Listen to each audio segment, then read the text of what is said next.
Un feliz sábado a todos ustedes. Ahora vamos a estudiar un tema del libro bíblico, el capítulo 13 de Apocalipsis. Pero antes vamos a comenzar con una oración. Querido Padre Celestial, gracias por tus bendiciones. En este hermoso día vamos a hacer un breve estudio acerca de las profecías que identifican al anticristo en Apocalipsis. Te rogamos que tu Santo Espíritu pueda iluminar nuestra mente y poder entender este importante estudio para estos últimos tiempos. Te lo pedimos estos favores en el nombre precioso de Cristo Jesús, nuestro Salvador. Amén. Muy bien, hermanos, ustedes como están viendo allí el título de la diapositiva, las bestias de Apocalipsis 13. La primera bestia y la segunda bestia. Pero en este momento vamos a estudiar solamente sobre la identificación de la primera bestia y la marca de la bestia. La segunda parte que tocaremos en otro día va a ser sobre la identificación de la segunda bestia de Apocalipsis capítulo 13. Muy bien. Vamos a ver sobre la era de la supremacía papal. En el versículo 1 da las características de la bestia, ¿no? Y así comienza el versículo 1.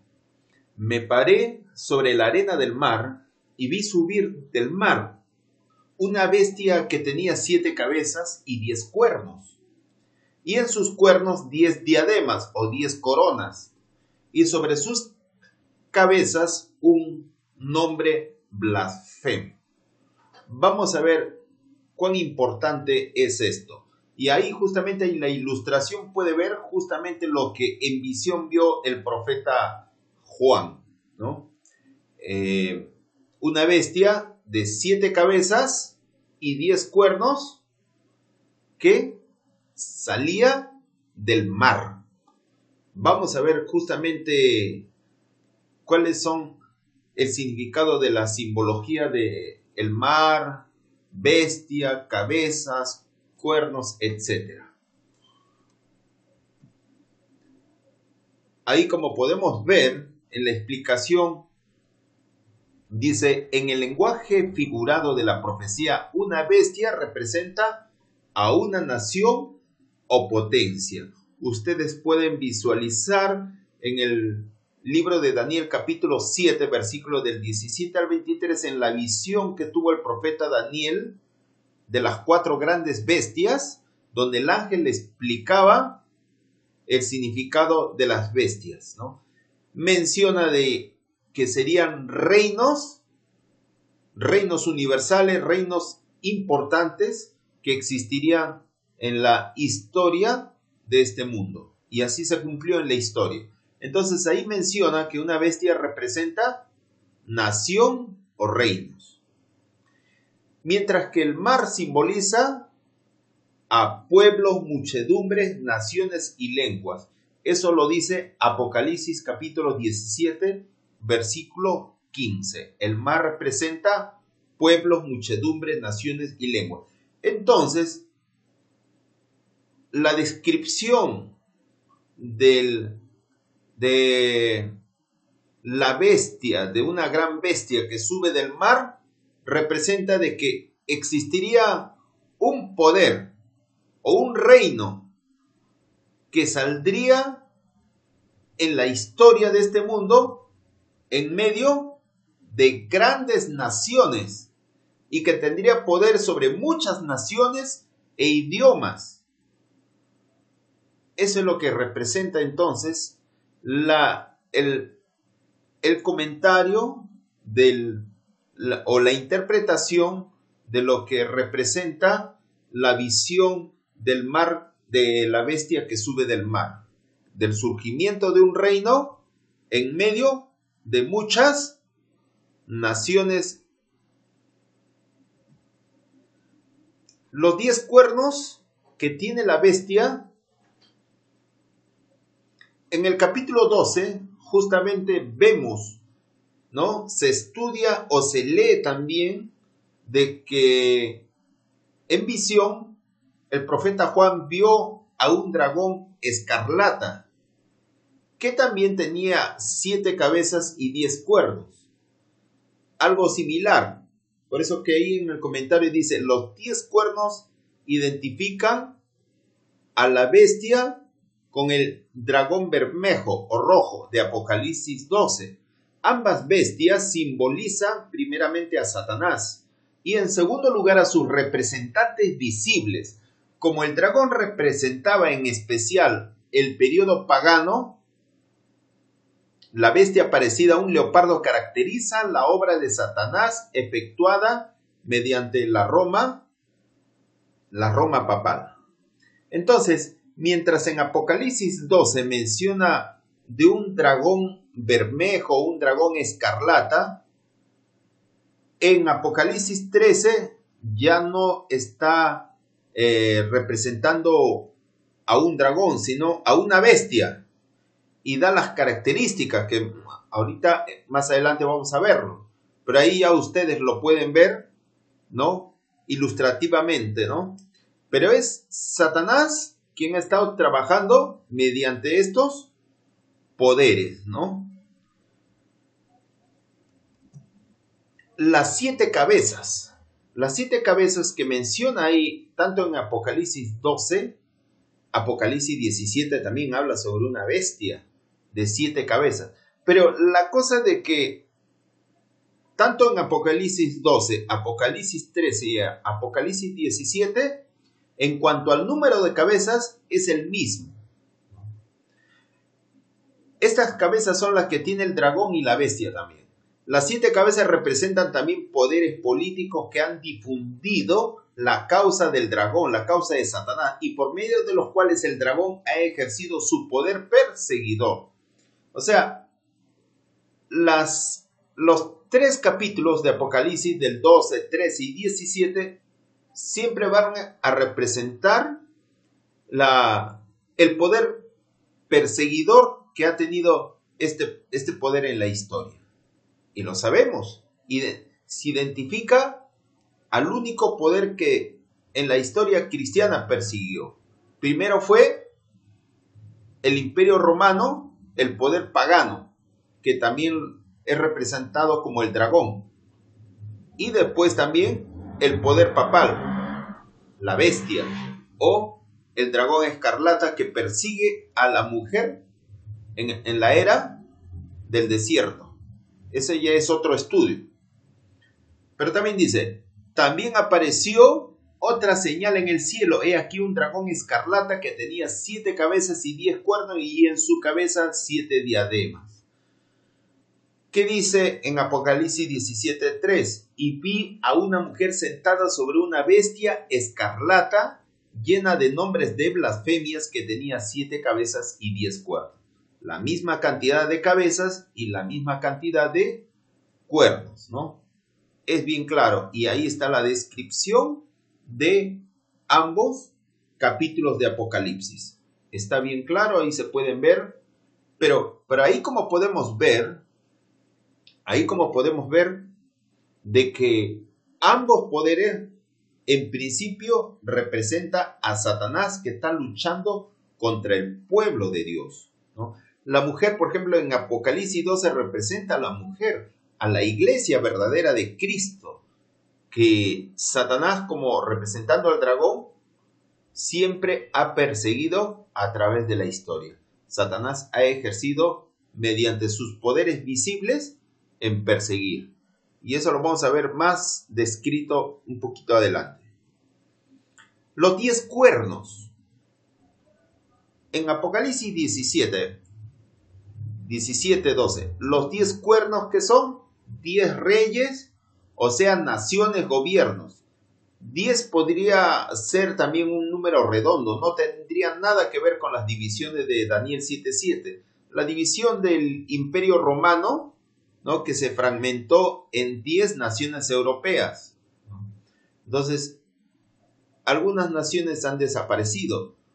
Entonces, no tiene nada que ver con eso. Bueno, ¿qué dice en conclusión? Estos 10 reinos se tratarían de una unión mundial, como ya lo conocemos, de un nuevo orden mundial de todos los países, que sostienen a la mujer Es durante esta hora cuando Juan ve a la mujer sentada sobre la bestia en el apogeo de su carrera y embriagada con la sangre de los santos y los mártires de Jesús. ¿Qué dice Ellen White? Cuando América, los Estados Unidos, la tierra de la libertad religiosa, se una con el papado, forzando las conciencias y obligando a los hombres a honrar el falso sábado, el pueblo de todos los países del globo serán inducidos a seguir su ejemplo. Es bien claro entonces que los 10 cuernos o los 10 reinos puede representar también la totalidad de manera global, que toda la humanidad dará el apoyo, o todos los reinos o todas las naciones del mundo darán apoyo al papado para que sea la próxima autoridad política mundial.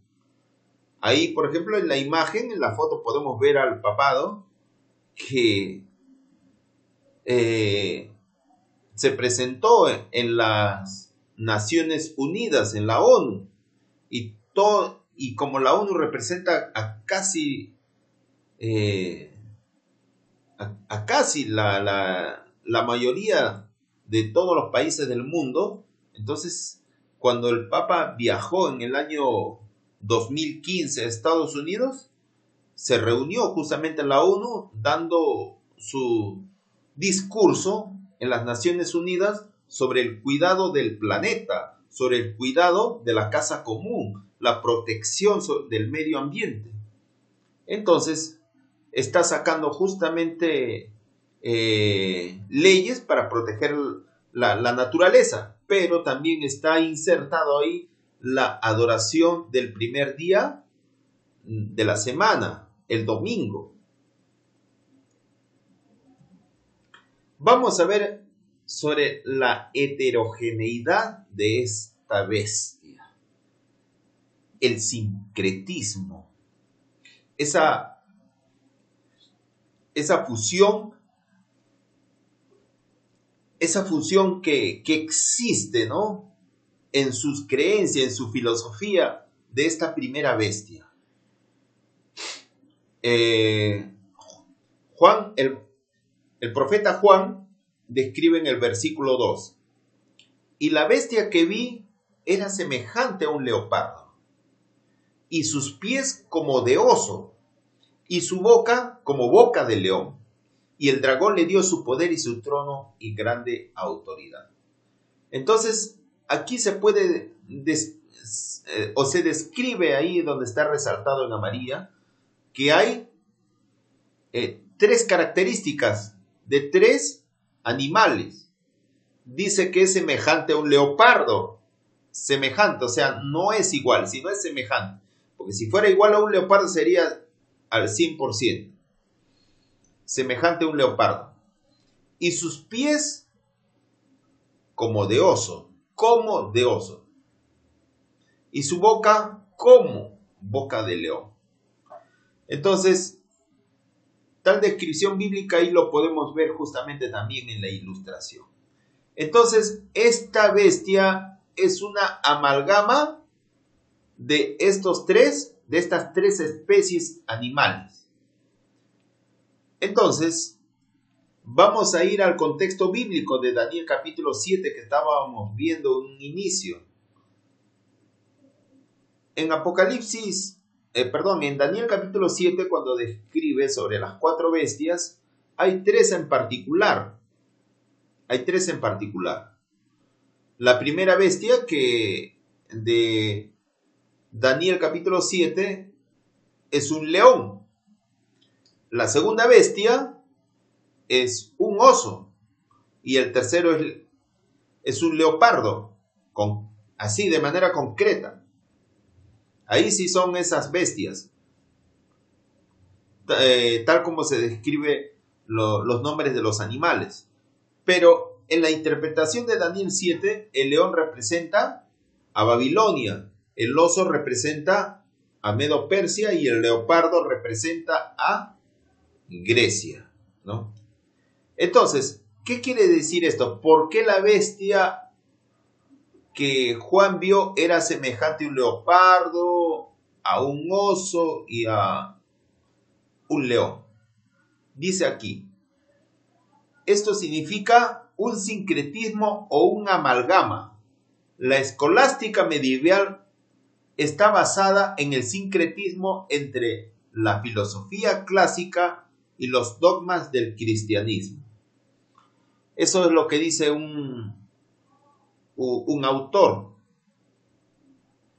Entonces, la iglesia papal o el papado, todas sus doctrinas se basaron justamente en la recopilación o en la unión mística de las creencias que tenían estos imperios de Babilonia, Medo-Persia y de Grecia.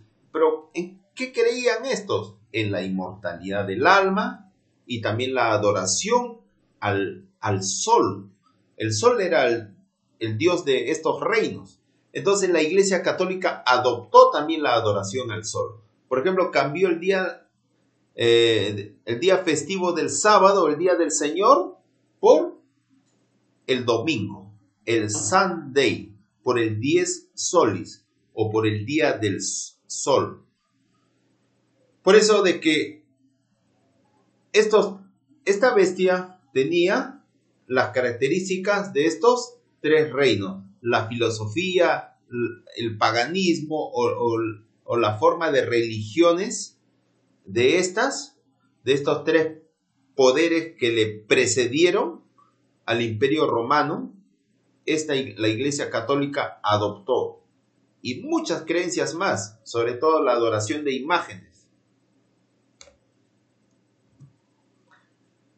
Bueno, sigue explicando más, ¿no? Ahí, en la profecía de Daniel 7, un león simboliza a Babilonia, un oso a Medo-Persia y el leopardo a Grecia. Uno por uno esos poderes fueron derrocados, pero sus características dominantes pasaron a otro. ¿Esta es una síntesis unitaria de las 4 bestias de Daniel? Por supuesto que sí.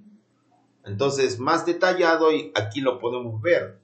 Su boca como de león, que representa a Babilonia, que gobernó justamente desde el año 605 hasta el año 539 a.C., y los pies como de oso, que representa también a Medo-Persia, que gobernó desde el año 539 a.C. hasta el año 331 a.C. Y también menciona que era semejante al leopardo. Justamente representa a Grecia de la época de ¿qué? De Alejandro el Grande, Alejandro Magno, del año 331 a.C. hasta el año 168 a.C.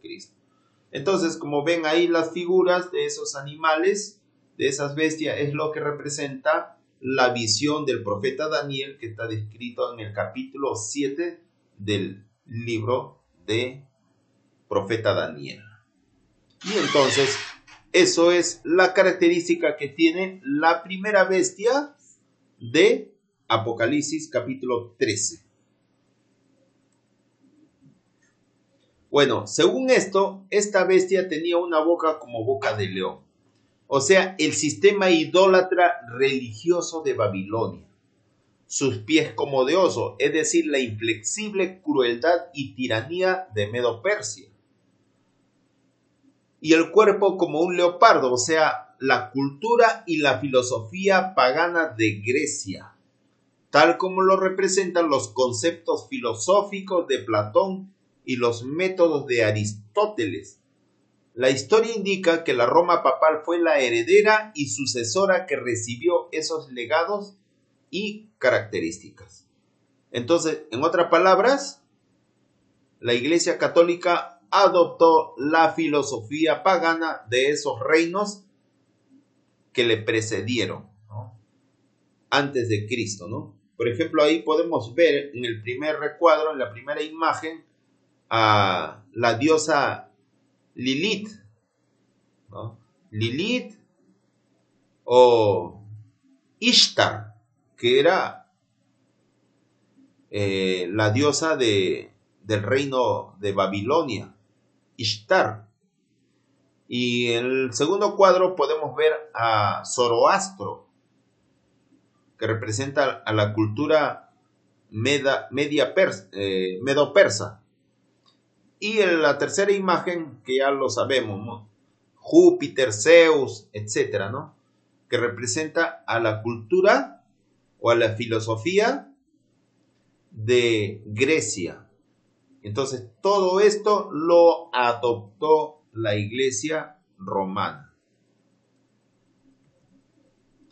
El versículo 2, la última parte, dice: y el dragón le dio su poder y su trono y grande autoridad. Quiere decir que es un dominio transmitido por el dragón a la bestia. Vamos a ver su explicación. Cuando el Imperio Romano se hizo cristiano, el emperador legó Roma al Papa para que fuera la sede de la autoridad del vicario de Cristo. Y eso vemos que poco a poco fue haciéndose realidad a partir del emperador Constantino. El emperador Constantino comenzó gradualmente a ceder poco a poco al obispo de Roma para que sea justamente la sucesora de los Césares. Ya en el año 538, en el siglo V, en el siglo VI, ya adquirió ya notoriedad en su poder de regir toda la religión del Estado en Europa. Entonces, bien claro ahí dice, el dragón le dio su poder y su trono. El dragón también representa, como le decimos, a la Roma de los Césares, ¿no? Vamos a seguir. El traslado de la capital del Imperio de Roma a Constantinopla en el año 330 después de Cristo dejó a la Iglesia occidental libre del poder imperial. El obispo de Roma, en la sede de los Césares, era entonces el hombre más importante del occidente. Así dice justamente un historiador. Otro comentario. Y subiendo humildemente los peldaños del trono de César, el vicario de Cristo empuñó el cetro ante el cual los emperadores y los reyes de España se habían de inclinar con reverencia durante tantos siglos. El historiador Santiago Conroy. Entonces vemos de que estos historiadores mencionan también de que justamente el Imperio Romano es la que cede la autoridad ¿a quién? A la Roma papal. Entre el siglo III hasta el siglo V. En el siglo V ya Justiniano, por el año ya 538, ya le da justamente ya totalmente ya la supremacía al papado. En el versículo 5 y 6, un lenguaje empleado por la bestia. También se le dio boca que hablaba grandes cosas y blasfemias. Y se le dio autoridad para actuar 42 meses. Y abrió su boca en blasfemias contra Dios para blasfemar de su nombre, de su tabernáculo y de los que moran en el cielo. Vamos a ver qué significa blasfemia. El significado bíblico de blasfemia. En una ocasión, cuando Jesús estaba con los judíos, hubo una discusión. Entonces los judíos le contestaron a Jesús, ¿no? No te apedreamos por ninguna obra buena, sino por blasfemia, y porque tú, siendo hombre, te haces Dios. En otras palabras, los judíos le estaban diciendo a Jesús, tú siendo hijo de un carpintero, tú siendo hijo de María, tú siendo hombre, te haces Dios, pues eso es una blasfemia. Y por eso debe ser apedreado. O sea, el término blasfemia era que siendo hombre se hacía igual a Dios.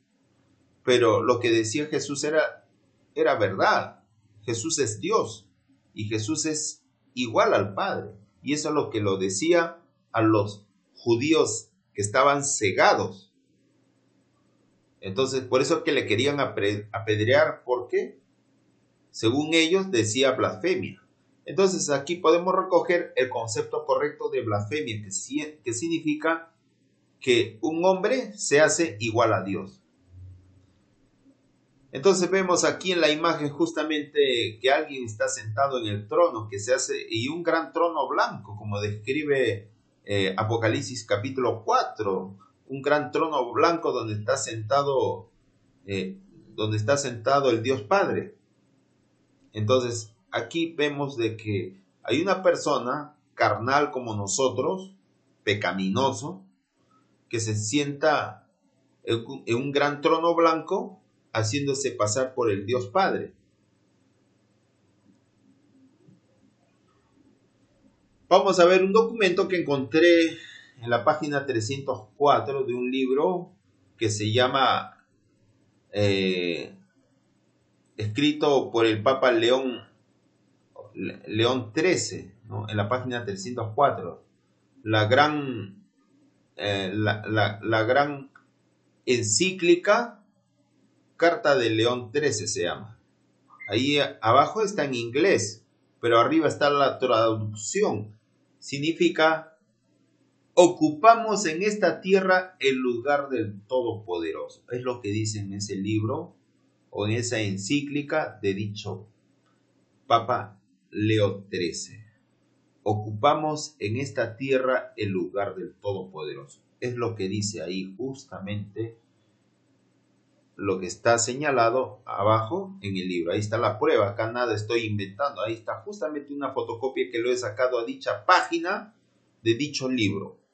We hold upon this earth the place of God Almighty.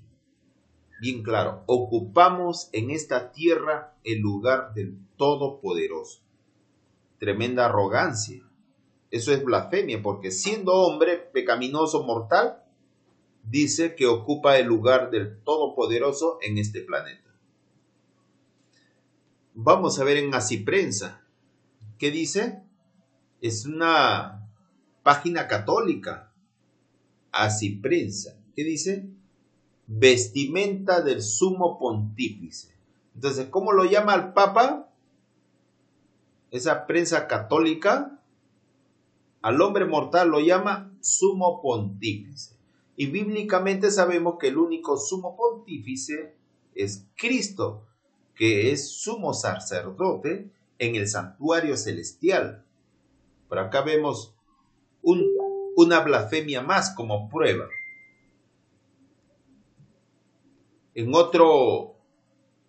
la página oficial del Vaticano, ahí podemos ver ahí: visita del Santo Padre Francisco a Loreto, 25 de marzo del 2019. Esto fue en ocasión de que cuando el Papa visitó aquí a Perú. Por eso dice, ¿visita de quién? Dice, visita de Mario Bergoglio a Loreto. No, ahí dice, visita del Santo Padre Francisco. Ahí está, otra blasfemia más. Jesucristo bien claro dijo que no llaméis a nadie Padre, a quien está aquí en la tierra, porque hay un solo Padre que está en los cielos. Pero acá una blasfemia que suelta la página oficial del Vaticano de llamarlo a Mario Bergoglio Santo Padre. Otra página del Vatican News, Noticias Vaticanas, dice: el Perú se prepara para recibir al vicario de Cristo con Francisco a caminar. Entonces lo llama a Mario Bergoglio vicario de Cristo. Con esto vemos que el papado se hace pasar como representante de Cristo o representante de Dios en la tierra. Y sabemos que el único representante de Dios en la tierra es el Espíritu Santo. Otra blasfemia más, se hace llamar vicario de Cristo. Bueno, también hay otra blasfemia más. El Papa se declara ser infalible, quiere decir que no comete errores, no tiene fallas. Y eso está justamente redactado en una constitución dogmática sobre la Iglesia. Vamos a ver. El romano pontífice, cabeza del colegio episcopal, goza de esta misma infalibilidad en razón de su oficio, cuando, como supremo pastor y doctor de todos los fieles que confirma en la fe a sus hermanos, proclama de una forma definitiva la doctrina de fe y costumbre. Quiere decir de que el Papa tiene la última palabra. Y eso fue publicado el 21 de noviembre de 1964 por el Papa Pablo VI. Entonces, ese documento se llama Lumen Gentium, Constitución Dogmática sobre la Iglesia. Y ahí está en el artículo 25, en el tercer párrafo, tal como los he leído y lo que está descrito ahí de una forma más clara y más grande, ¿no? En el versículo 7 también habla poder extraordinario de la bestia. Y se le permitió hacer guerra contra los santos y vencerlos. También se le dio autoridad sobre toda tribu, pueblo, lengua y nación. Entonces, aquí habla de que este poder de la bestia hace guerra contra el pueblo de Dios, los persigue y tiene autoridad sobre todo el mundo, sobre todo tribu, pueblo, lengua y nación. Entonces, en la explicación menciona que por el edicto universal del año 533, el emperador romano Justiniano denominó al Papa de Roma cabeza de todas las iglesias y corrector de herejes. Corrector de herejes quiere decir que podía juzgarlo y condenarlo.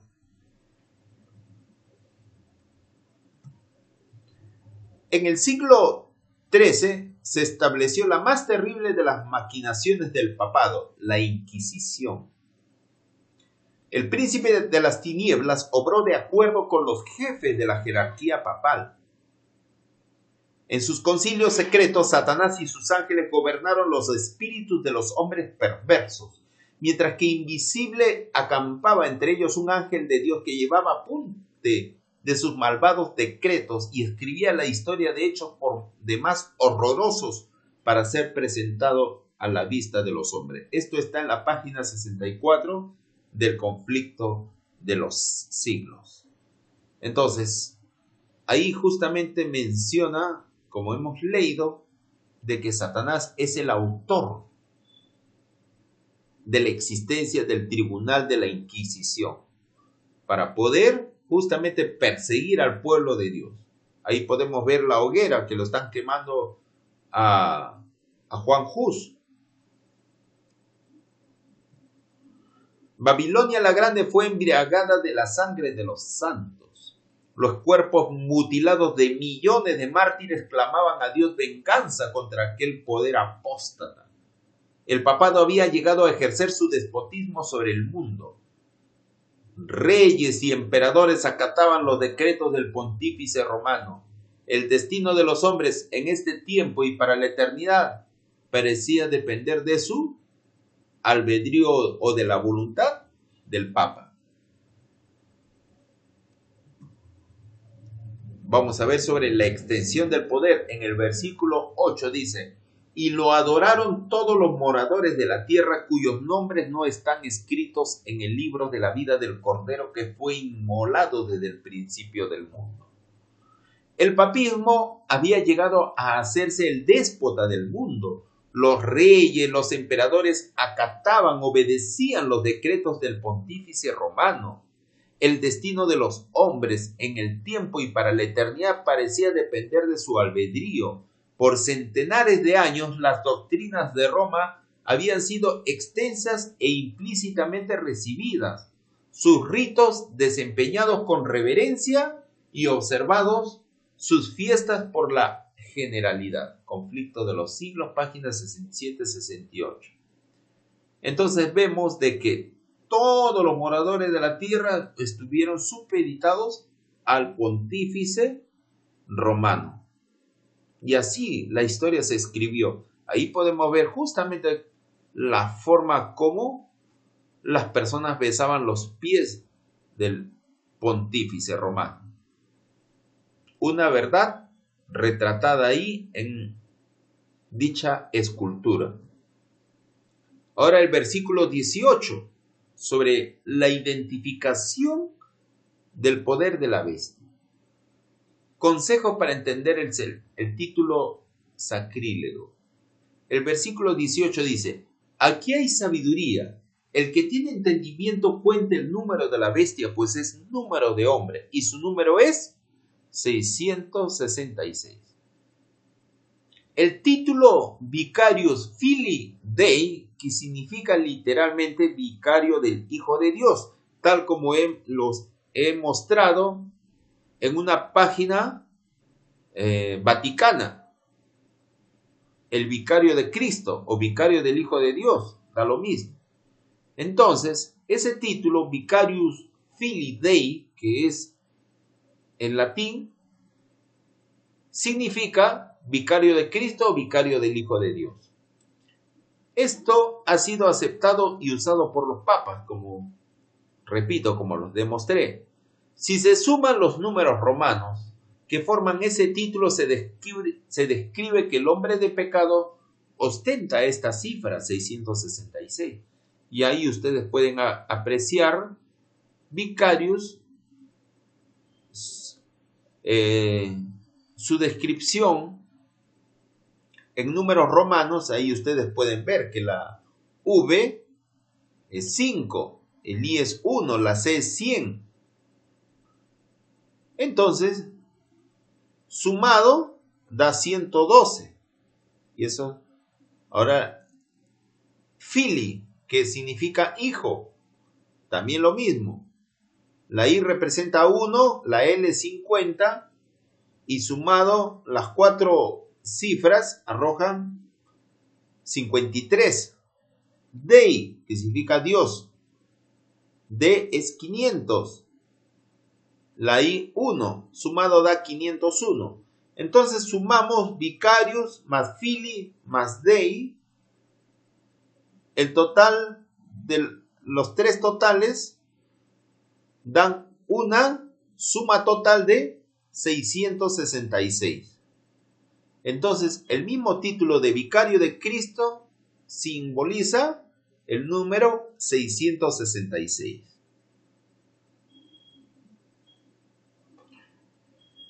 Dice el comentario: desde los días de Irineo, desde el año 130 hasta el 202 vivió este padre de la iglesia, Irineo.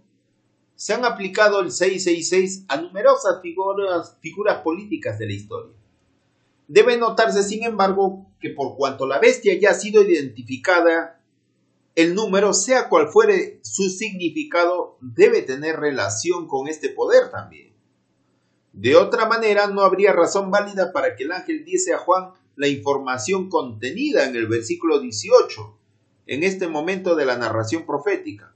Entonces quiere decir que tanto los argumentos de los simbolismos, que la característica de la bestia tiene que estar asociada también con la identificación de la cifra 666. Todo tiene que tener concordancia, tanto en la historia como en la identificación de ese poder. Bueno, dado que el número 7 es símbolo de perfección, la cifra 666 representa la imperfección por antonomasia, una cifra humana no divina. A propósito, ahí hay un libro que escribió Jerry Stevens, Vicarius Filii Dei, donde justamente narra todos los hechos de ese poder romano. En el versículo 5, la última parte, dice: y se le dio autoridad para actuar 42 meses. Entonces, en la historia, este poder tuvo una supremacía por 42 meses. Pero esos 42 meses son simbólicos. Vamos a ver cuál es la interpretación en la historia. En las profecías de Daniel y Apocalipsis se menciona con frecuencia el lapso o el tiempo designado de acá del poder de la bestia. Los 1260 días, los 42 meses o el tiempos y el medio de un tiempo. Como ya se demostró, cada uno de ellos representa los 1260 años literales de la supremacía papal que se prolongó desde el año 538 hasta 1798 después de Cristo. Entonces ahí en recuadro pueden ver ustedes el tiempo en la historia. En el año 538 comienza a gobernar el Papa Vigilio I, puesto justamente con el apoyo del emperador romano Justiniano. Entonces desde ahí se comienza a efectuar el conteo de los 1260 días o años que termina en el reloj profético en el año 1798.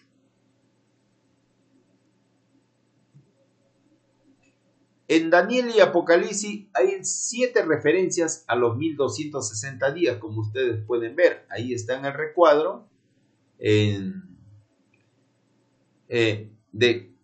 lo describe de 3 formas. Por un tiempo y 2 tiempos y la mitad de un tiempo. O 42 meses. O 1260 días. En realidad, esas 3 descripciones es lo mismo, da el mismo tiempo. Entonces 42 meses calculando da 1260 días, pero ese poder no gobernaría 1260 días literales, sino 1260 años, como dice Ezequiel, ¿no? Día por año. Vamos a ver entonces. Ya hemos visto cuándo comenzó ese poder, en el año 538. Ahora vamos a ver cuándo termina.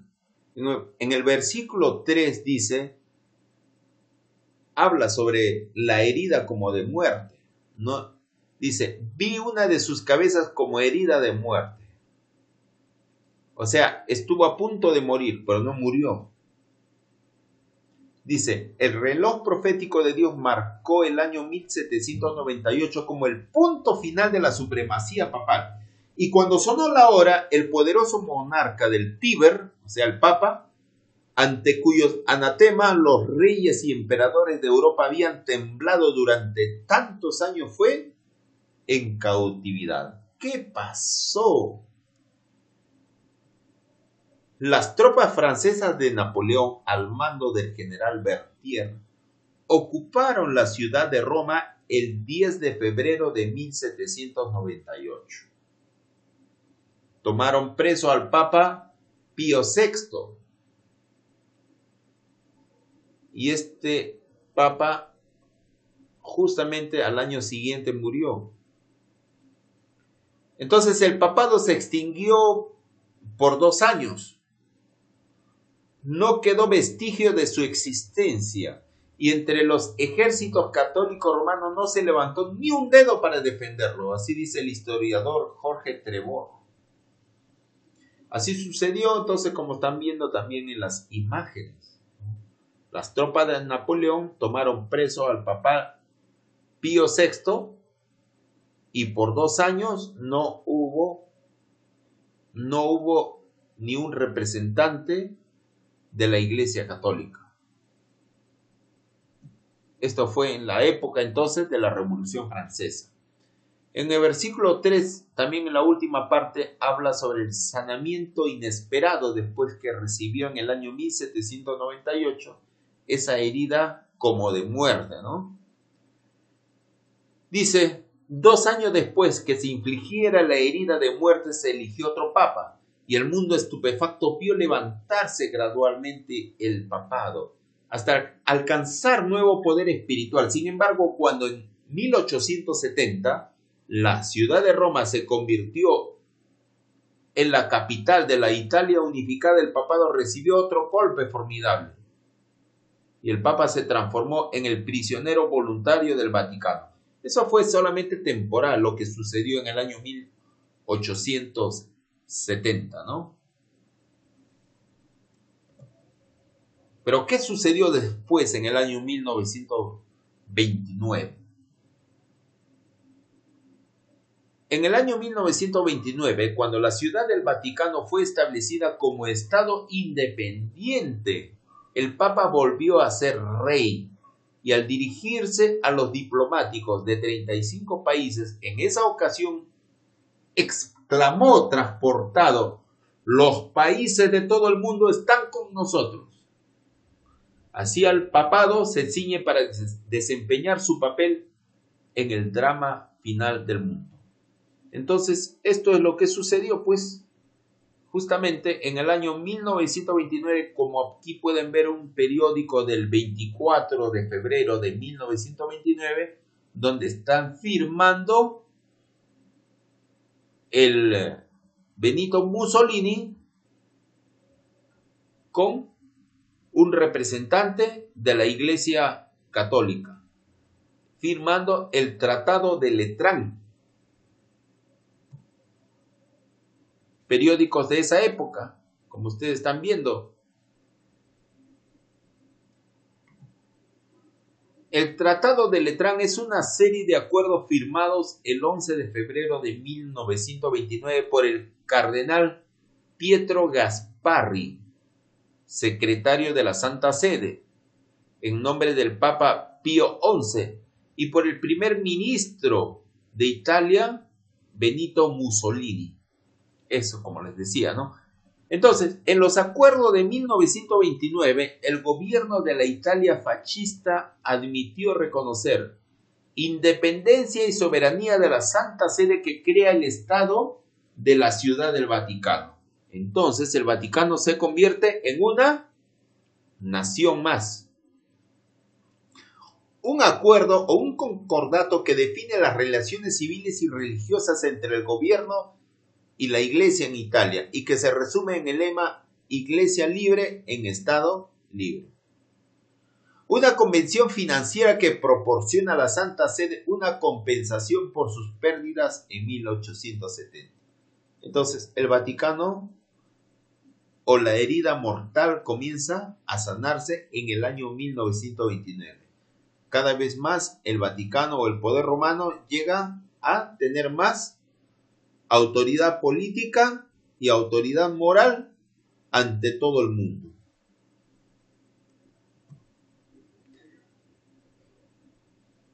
¿Qué más noticias que estamos viendo que esa herida se va sanando más y más? Ahí un periódico dice: Bergoglio, el primer papa jesuita y latinoamericano. En el año 2013 se elige al primer papa jesuita en la historia.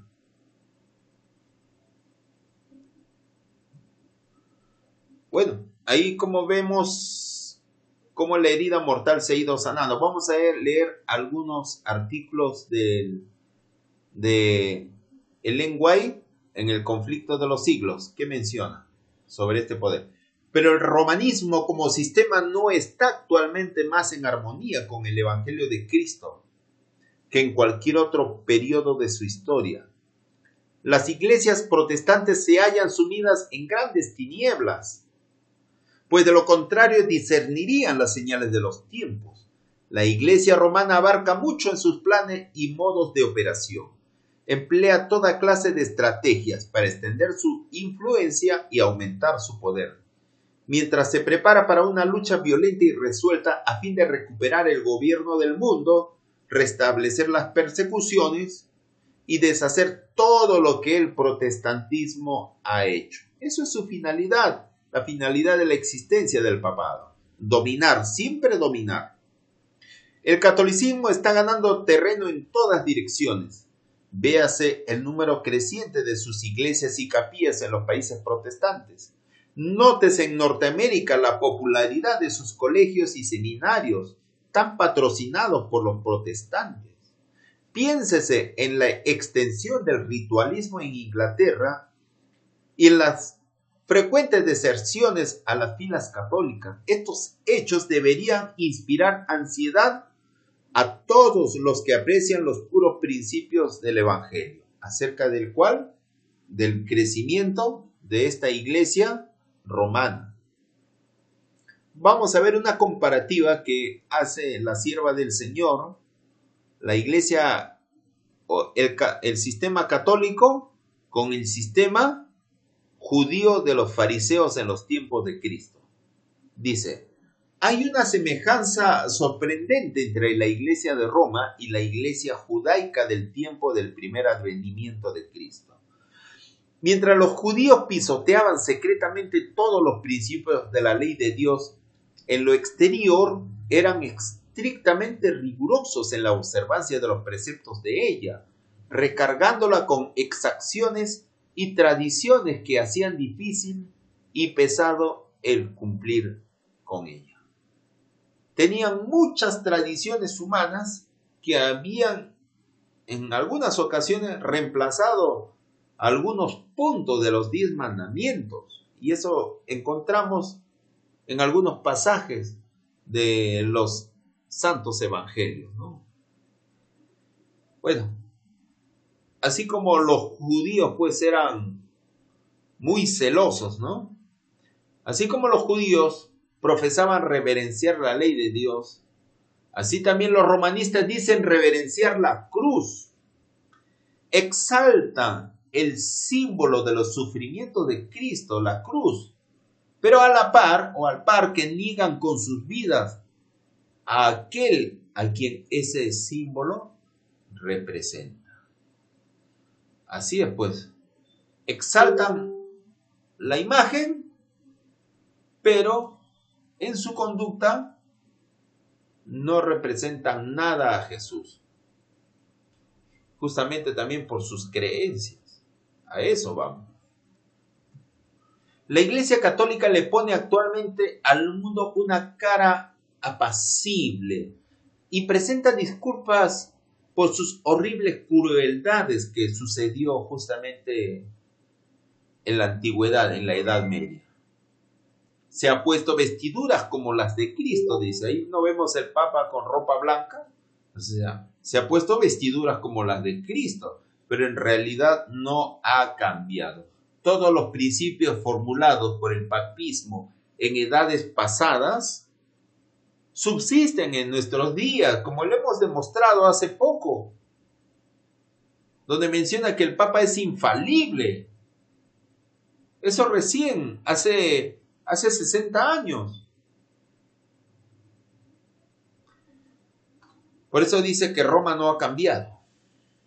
Dice la sierva del Señor: nadie se engaña. El papado que los protestantes están ahora tan dispuestos a honrar es el mismo que gobernaba el mundo en tiempos de la Reforma, cuando se levantaron hombres de Dios con peligro de sus vidas para denunciar la iniquidad de él.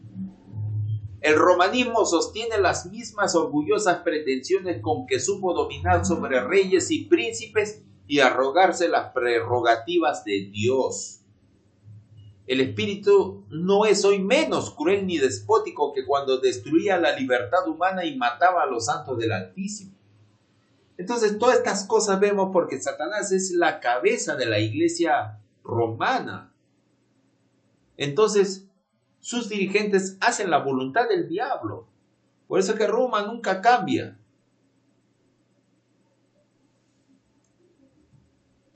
La palabra de Dios ha dado advertencia respecto a tan inminente peligro.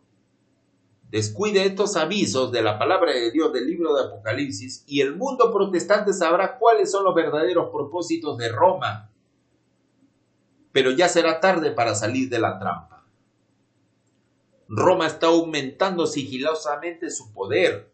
Sus doctrinas están ejerciendo su influencia en las cámaras legislativas, en las iglesias y en los corazones de los hombres.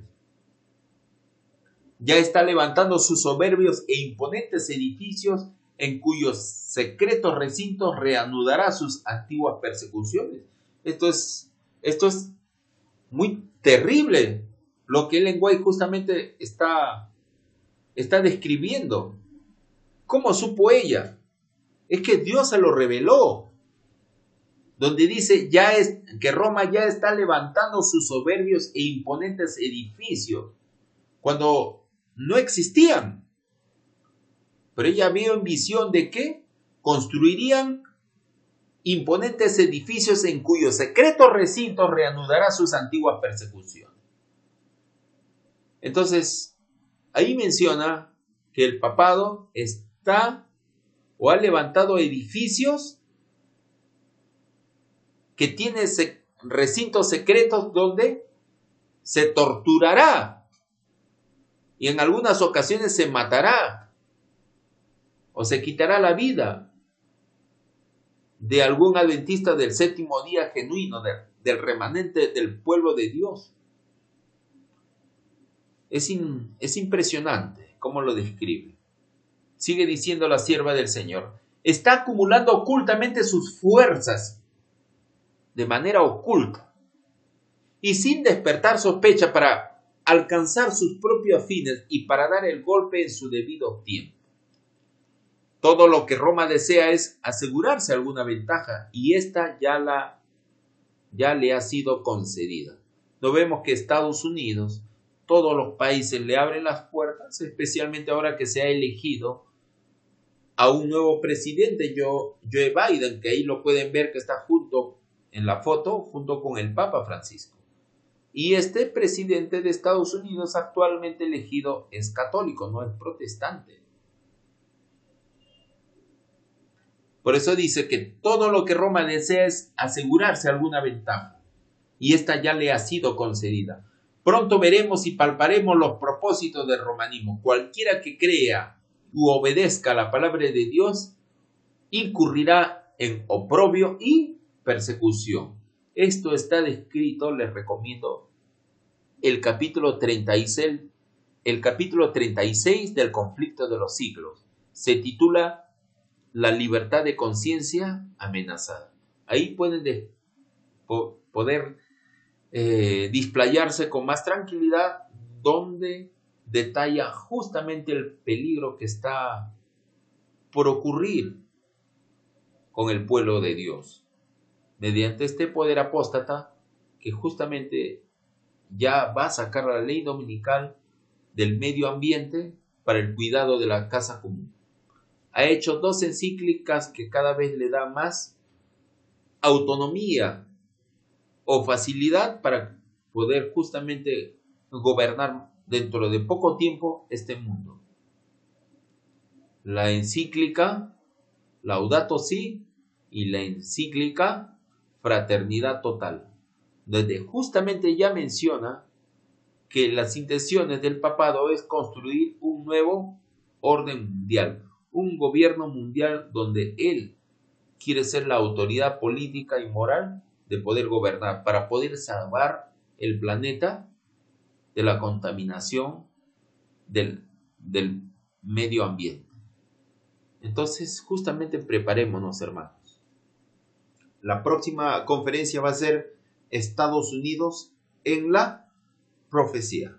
Vamos a culminar con una oración para que el Señor nos ayude a prepararnos para todas las cosas que ya se están dando en las noticias, en todas estas cosas que la sierva de Dios justamente ha escrito, justamente en los libros del conflicto de los siglos, eventos de los últimos días.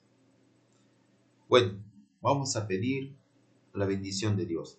Gracias, querido Padre Celestial, por este estudio. Te rogamos que nos ayudes a prepararnos para todas las cosas, Señor, que se van a venir en el tiempo de angustia o antes de la terminación del tiempo de gracia. Momentos difíciles que hemos de pasar, ayúdanos, Señor, a seguir avanzando con la ayuda del Espíritu Santo. Estos favores te lo pedimos en el nombre precioso de Jesús, nuestro Salvador. Amén.